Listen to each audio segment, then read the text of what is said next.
الحمد لله رب العالمين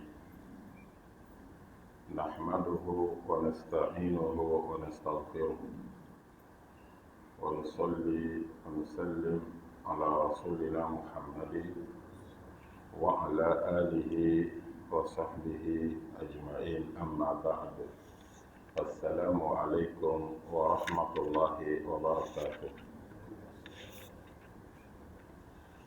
Louange à Allah, Maître de l'univers, que son salut, sa paix et sa bénédiction soient sur son messager Muhammad, sur sa famille, sur ses compagnons et sur tous ceux qui suivront sa voie jusqu'au jour du jugement dernier. Inch'Allah, nous allons reprendre les explications des hadiths du document Riyad al-Salihin, Jardin des Vertus.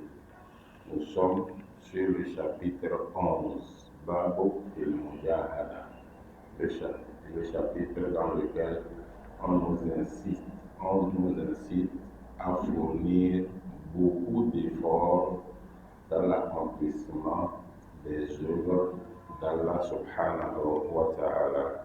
Et aujourd'hui, nous sommes avec le 9e hadith du chapitre, Al-Hadith Al-Tasi'.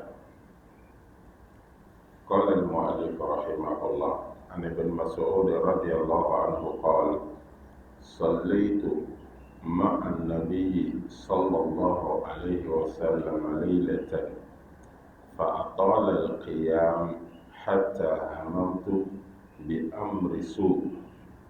قيل: وما هممت به؟ قال: هممت أن أجلس وأدعه. متفق عليه. Ce hadith fait allusion à la qualité des raka'at, des salats surrogatoires du prophète sallallahu alayhi wa sallam pendant les nuits. Puisque Allah lui a dit: وَمِنَ اللَّيْلِ فَتَهَجَّدْ بِهِ نَافِلَةً لَكَ. Dans les nuits, lève-toi pour prier, pour accomplir la salat. Celle dont on parle ici n'est pas obligatoire, mais elle est surrogatoire. Donc, dans ce hadith qui a été rapporté par Abdullah ibn Mas'ud et qui a été recueilli par Al-Bukhari et Muslim, Ibn Abbas, qu'Allah l'agrée, dit: j'ai prié avec le prophète, paix et salut sur lui, pendant une nuit. Ça veut dire qu'il a passé la nuit chez le prophète Muhammad sallallahu alayhi wa sallam. Et il dit: فَأَطَالَ الْقِيَامِ. Le prophète sallallahu alayhi wa sallam, dans sa salat, il a tellement prolongé sa raka'a, il dit jusqu'à j'ai failli faire quelque chose de mauvais. Jusqu'à j'ai failli faire quelque chose de mauvais. On lui demande: qu'est-ce que tu fais allusion lorsque tu parles de tu as failli faire quelque chose de mauvais, ou bien tu dis tu as pris la décision de poser un mauvais acte? Il dit: c'était tellement long que j'ai failli m'asseoir, le laisser. M'asseoir et laisser le prophète Muhammad sallallahu alayhi wa sallam avec sa longue salat. Ce hadith clair, comme d'autres hadiths dans le même sens, nous montre la qualité des rakats du prophète sallallahu alayhi wa sallam. Les salats de nuit, plus elles sont longues, plus elles ont de récompenses. Les meilleures salats de nuit, c'est celles qui sont plus longues.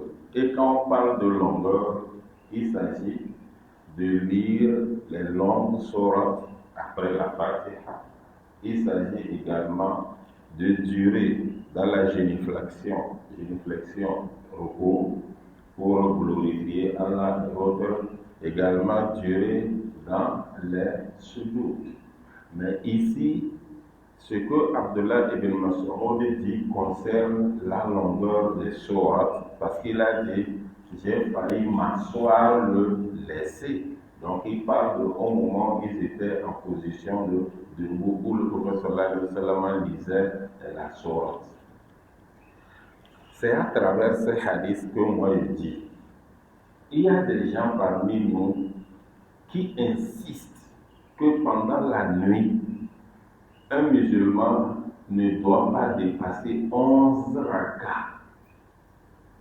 Avec 8 heures, ça ne doit pas dépasser 11 rakats. Et ils insistent là-dessus. Mais ces mêmes personnes ne parlent pas de la qualité des rakats.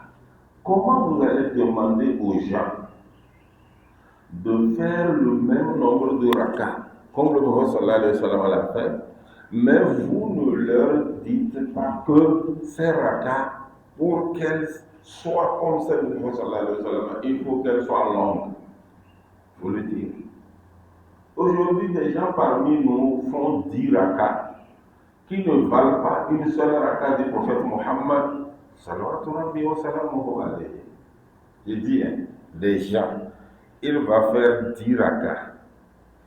Toutes ces 10 rakats-là ne valent pas une seule rakat du prophète Mohammed sallallahu wa sallam.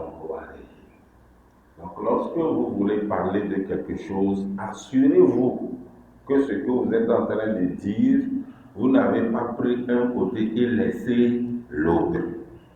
Si la majorité des ulémas ne parlent pas de cela, ne disent pas qu'il ne faut pas dépasser 11 rakats, c'est parce que les textes dans le hadith sont clairs.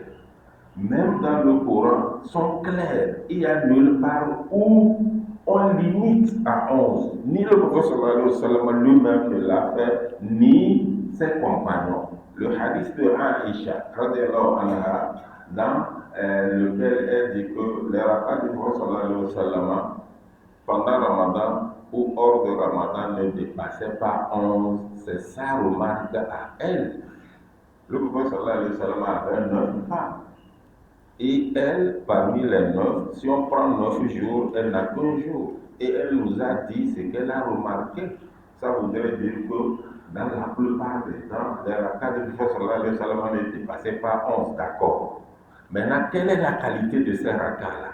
On nous en a parlé. Mais les gens, ils se cramponnent sur 11 et laissent la qualité. Ça, c'est pas normal. Je dis bien, c'est pas normal. C'est pourquoi je dis, lorsque vous retournez à nos éléments, je commence par les 4 écoles, Abu Hanifa, Malik, Shafi'i, Ahmad bin Hanbal, et ceux-là qui les suivent, vous n'allez trouver personne, ou bien vous n'allez pas trouver un grand nombre de personnes parmi les éléments qui insistent pour que le nombre de rakats d'une personne qui veut suivre la sunna ne dépasse pas 11. Non, vous n'allez pas en trouver. Actuellement, celui qui est sur cette position, pas parce que les prédécesseurs étaient sur cette position, mais lui, c'est sa compréhension des choses, c'est Cheikh Al-Albani, rahimahullah. C'est Cheikh Al-Albani. Mais dans ce sens, vous allez trouver que beaucoup d'éléments ont parlé allant dans le sens opposé de ce qu'il dit.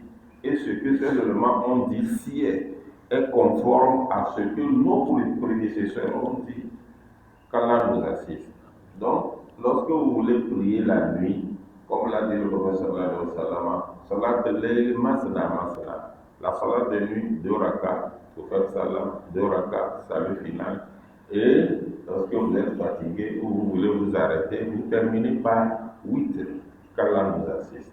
Mais ici, retenez bien qu'il y a la longueur des rakats du prophète sallallahu alayhi wa sallam qui est mise en évidence. Qu'Allah nous assiste. J'avais déjà dit que ce hadith a été repris par Al-Bukhari et Muslim. Ce qui veut dire que c'est un hadith authentique. Maintenant, je termine en disant, il n'y a pas longtemps, ça ne fait même pas un mois que nous avons fini Ramadan. Ça ne fait même pas un mois que nous avons fini Ramadan. Ne laissez pas tomber les salats de nuit. Non, ne faites pas ça. Ne laissez pas tomber les salats de nuit. Faites ne serait-ce que 2 rakats. Wa sallallahu wa sallam ala nabiyyina Muhammad.